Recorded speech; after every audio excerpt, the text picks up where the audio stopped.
ఆంధ్రప్రదేశ్ రాష్ట్రంలో అనంతపురం జిల్లాలో శేషాద్రి అనేటువంటి ఒక సీనియర్ న్యాయవాది చావుకు కారణమైనటువంటి పోలీసుల పైన చర్యలు తీసుకోవాలని చెప్పి రాష్ట్ర వ్యాప్తంగా ఉన్నటువంటి న్యాయవాదులు నిరసన తెలుపుతా ఉన్నారు. అయితే మేము హైదరాబాద్లో ఉన్నటువంటి నవ తెలంగాణ అడ్వకేట్ అసోసియేషన్ యొక్క కార్యాలయానికి కూడా ఈ యొక్క సమాచారం అందిన వెంటనే మేము ఆన్లైన్లో యొక్క విషయాన్ని సెర్చ్ చేసేటువంటి ప్రయత్నం చేస్తే అవును వాస్తవంగానే ఇక్కడ శేషాద్రి అనేటువంటి ఒక సీనియర్ న్యాయవాది యొక్క చావుకు కారణమైనటువంటి పోలీసుల పైన చర్యలు తీసుకోవాలని చెప్పి వారి కుటుంబ సభ్యులతో పాటు ఇక్కడ ఉన్నటువంటి న్యాయవాదులు కూడా నిరసన తెలిపేటువంటి వీడియోలను మేము చూసినాం.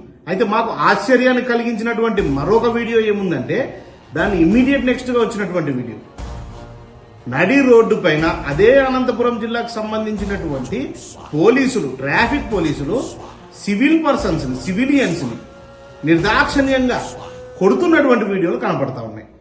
ఇది పూర్తిగా అక్కడ ఉన్నటువంటి జిల్లా పోలీసు నాయకత్వంలో ఉన్నటువంటి లోపంగానే కనపడతా ఉన్నది. ఇది ఉద్దేశపూర్వకంగా అక్కడ ఉన్నటువంటి ఆ జిల్లాలో ఉన్నటువంటి వ్యక్తుల పైన రుద్దుతున్నటువంటి ఈ యొక్క ఒత్తిడిగా అనేది భావించాల్సినటువంటి విషయంగా కనపడతా ఉన్నది. ఎందుకంటే ఈ రోజు శేషాద్రి గారికి మాత్రమే జరిగినటువంటి విషయం కాదు, ఇది రిపీటెడ్ గా ప్రజలకు జరుగుతున్నటువంటి ఈ యొక్క విషయం. ఇది పోలీసులు మరి స్వాతంత్రం భారతదేశానికి ఇంకా వచ్చిందనుకుంటా ఉన్నారా, లేకపోతే వాళ్ళకు ఉన్నటువంటి పోలీసు చట్టంలో ఉన్నటువంటి ఏది స్వాతంత్రానికంటే ముందే ఉన్నటువంటి వాళ్ళ చట్టాలను ఇంకా వాళ్ళు స్వాతంత్రం రాని భారతదేశంగానే భావించి వాళ్ళు కనుక దాన్ని పాటిస్తా ఉన్నారా అనేటువంటి అనుమానాలు కూడా కలుగుతా ఉన్నాయి.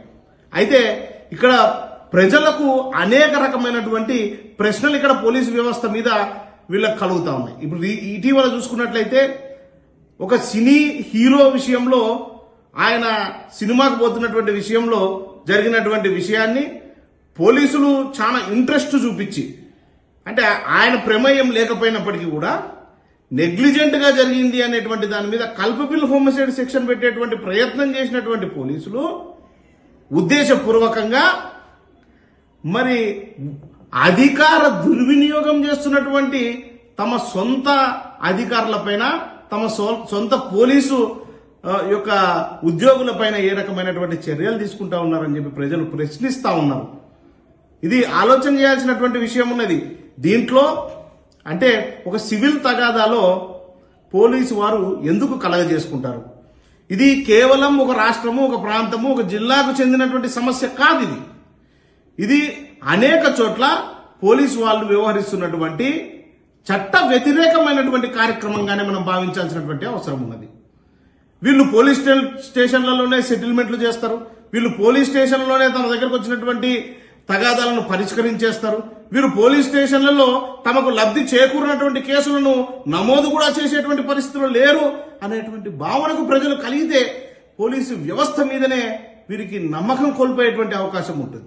ఇది పోలీసు వ్యవస్థకు మాత్రమే కలిగేటువంటి హాని కాదు, ఇది సొసైటీకి కలిగేటువంటి హాని. ఎందుకంటే ఈ సొసైటీ, ఈ దేశము ప్రజాస్వామ్య దేశము, మనం అందరం మనల్ని కాపాడుకోవడానికి ఈ యొక్క పోలీసు వ్యవస్థను ఏర్పాటు చేసుకుంటే కంచె చేనును మేసినట్లు, చేనును కాపాడడానికి కంచెను ఏర్పాటు చేసుకుంటే ఆ కంచె చేనును మేసినట్టు పోలీసు వారు ఈ రకమైన చట్ట వ్యతిరేకమైనటువంటి అధికార దుర్వినియోగం చేసేటువంటి పనులను చేసి న్యాయాన్ని కాపాడుతున్నటువంటి న్యాయవాదుల మీద కక్ష సాధింపు చర్యలు చేయడం, వారిని హింసించేటువంటి కార్యక్రమాలు చేయడం అనేటువంటిది పూర్తిగా ఖండించాల్సినటువంటి విషయం.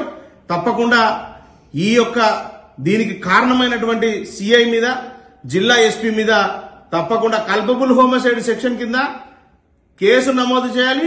దీని తీర్పు పోలీసు కార్యాలయంలో కాదు చేయాల్సినటువంటిది, సెక్షన్లు బుక్ చేసి వీళ్ళని అరెస్ట్ చేయాల్సినటువంటి అవసరం ఉన్నది.